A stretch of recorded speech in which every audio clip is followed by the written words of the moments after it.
you did culinary training, right? Is that kind of cool? Did. That's fun. Yes, yeah. I did 1 week with Chef David Waltuck, and he gave me a 1 week like intensive basics, just he and I all day, and it was fun, but it was, you know, it was a little embarrassing for me. Oh my God, is this you from it? You got cut up, or was he teaching at a Yes, desk? Oh. yeah, that was me. I was on the subway after my first day.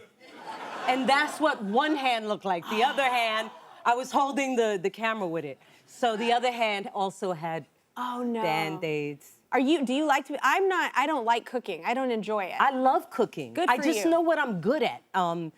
I've gotten better. Okay. But on that day, those knives are so sharp that you don't feel them slicing you. Oh, no. And at a certain point, like, I look down and there's blood and I'm trying to wipe it because I don't want to, like, and then he looks over and he's like, hey, maybe you don't get blood on the potatoes.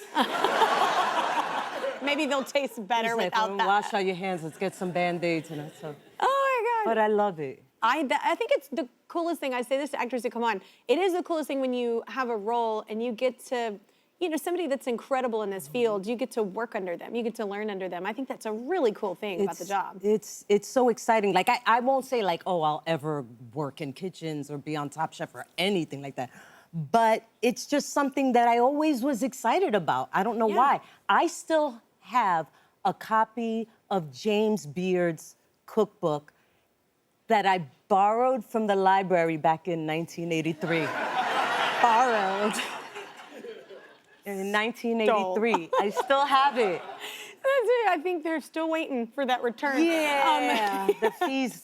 The fees are astronomical of this, but they're like, just keep it. But you said, I heard that your husband actually told you, like, he believed in you so much, he told you to write a speech for the Emmys, right? Yeah. And then you didn't. I did it. You didn't? I don't either, because I feel like a tool. If you're getting it for work, you feel like you're like, well, I kind of knew I was gonna win. Like, you know, I don't know.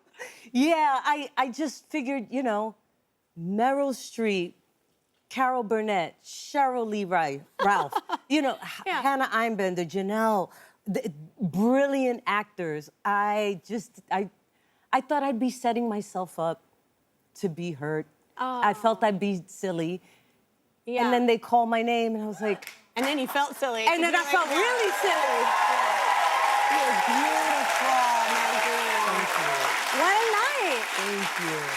It is a thing though when sometimes it's hard when you get up, if you do win, because you forget. All of a sudden you're like, I have forgotten every name I am supposed to say right now. I'm like, is this really happening? Yeah. And I get mad when I watch award shows. Yeah. And people walk up there and they're like, I didn't expect this. I didn't know what to say. I don't have any. And I was like, what's wrong with you? You got this one opportunity in your life where you finally get here and you blew it. Yeah. And I was that person. I am that person. I have been that person. I don't think because I feel like this sounds made up, but I really do feel like it's an honor to be nominated. Like, even to be in the realm of, like, you know what I'm saying? Like I've been nominated, especially if it's somebody that I really respect, you know, in my field. And I'm like, God, my name was set alongside of him. Like, that's a win. Yeah. It sounds like a tool statement. It's real. I really do get excited about that. And I made it into the room, and you get excited about that. So I sit in those rooms and I'm googly-eyed. Yeah, at me all too. the people that I grew up watching, that I respect and admire, and that's I hope good. that never changes, yeah. But it is cool, though, when you get up there and you're like, oh, I did this. Oh, look, it's amazing, yeah. Yeah, that's a beautiful moment. I love that your husband was just like, should have written a speech. I told you.